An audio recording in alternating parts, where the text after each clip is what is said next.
Breaking update. Liquor కేసులో MLC కవితకు ఊరట దక్కలేదు. కవిత బెయిల్ పిటిషన్ను తోసిపుచ్చింది CBI special court.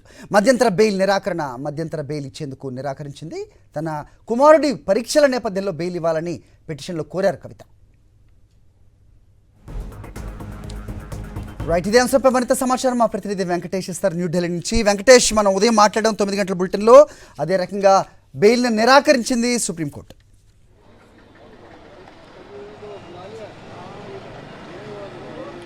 Yes Hari, మనం ఒక గంట కిందటే మాట్లాడుకున్నాం ఈ కేసులో కవితకు బెయిల్ వచ్చే ఛాన్సెస్ చాలా తక్కువ అని. సో దాని నేపథ్యంలోనే కొద్దిసేపటి కింద కోర్టు కూడా తీర్పిచ్చింది. కవితకు బెయిల్ పిటిషన్ దాఖలు చేసినటువంటి బెయిల్ పిటిషన్ను డిస్మిస్ చేస్తూ కోర్టు నిర్ణయం తీసుకుంది. దాంతో ఆమెకు ఈ కేసులో లోయర్ కోర్టులో చుక్కెదురైనటువంటి పరిస్థితి. సో తనకు ఇంటరిం బెయిల్ ఇవ్వాలని, తన కుమారుడి పరీక్షల నేపథ్యంలో తనకు ఈ బెయిల్ ఇవ్వాలని ఆమె చేసినటువంటి విజ్ఞప్తిని తిరస్కరించింది కోర్టు.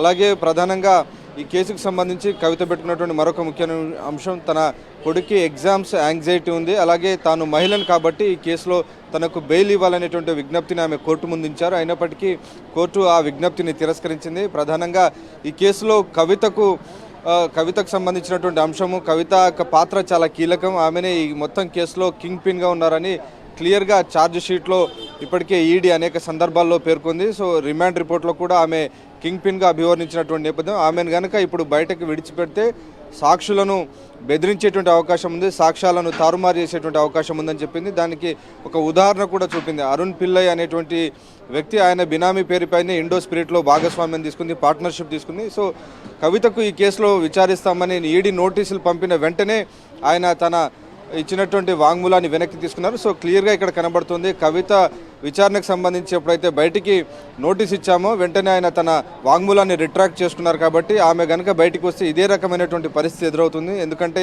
ఈ కేసులో ఇప్పటికే దర్యాప్తు ఇంకా పూర్తి కాలేదు, దర్యాప్తు అనేది ప్రోగ్రెస్లో ఉంది. కాబట్టి ఇప్పటికిప్పుడు ఆమెకు బెయిల్ ఇవ్వద్దు అనేది ప్రధానంగా ఈడీ చేసినటువంటి ఆర్గ్యుమెంటు. అలాగే ఆమెకు నోటీస్ ఇచ్చినటువంటి సమయంలో ఆమె ఫోన్లన్నిటిని కూడా పూర్తిగా అందులో ఉన్నటువంటి డేటా మొత్తం పూర్తిగా డిలీట్ చేశారు. సో క్లియర్గా ఆమె సాక్ష్యాలను ధ్వంసం చేశారు. ఒకవైపు సాక్షులను బెదిరించారు, ఇంకోవైపు సాక్ష్యాలను ధ్వంసం చేశారు.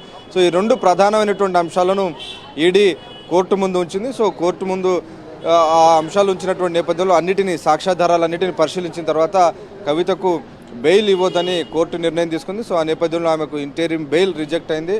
సో రేపు ఆమెను కోర్టు ముందు తిరిగి ఇక్కడే కోర్టు ముందు ప్రవేశపెట్టబోతున్నారు. ఎందుకంటే రేపటితో ఆమెకు జ్యుడిషియల్ రిమాండ్ 15 రోజులు పూర్తవుతుంది. కాబట్టి రేపు ఉగాది రోజున ఆమెను తిరిగి ఇక్కడ కోర్టుకు తీసుకురాబోతున్నారు. సో ఆమెకు మళ్ళీ 15 రోజుల జ్యుడిషియల్ రిమాండ్ ఎక్స్టెండ్ చేసే అవకాశం కనబడుతుంది. ఎందుకంటే ఈ కేసుకు సంబంధించినటువంటి దర్యాప్తు ఇంకా పూర్తి కాలేదు. కాబట్టి మరొక 15 రోజుల పాటు ఆమె తీహార్ జైల్లోనే ఉండాల్సినటువంటి పరిస్థితి ఉత్పన్నం కాబోతుంది. అలాగే ఈ మొత్తం వ్యవహారంలో తనకు రెగ్యులర్ బెయిల్, అంటే ఇన్వెస్టిగేషన్ అంతా పూర్తయిన తర్వాత వేసేటువంటి పిటిషన్ రెగ్యులర్ బెయిల్ అంటారు. సో ఆ రెగ్యులర్ బెయిల్కి సంబంధించినటువంటి వాదనలు ఏప్రిల్ 20వ తేదీ నుంచి ప్రారంభం కాబోతున్నాయి. సో అప్పటి వరకు ఆమె జైల్లోనే ఉండాల్సినటువంటి పరిస్థితి అయితే ఉంది.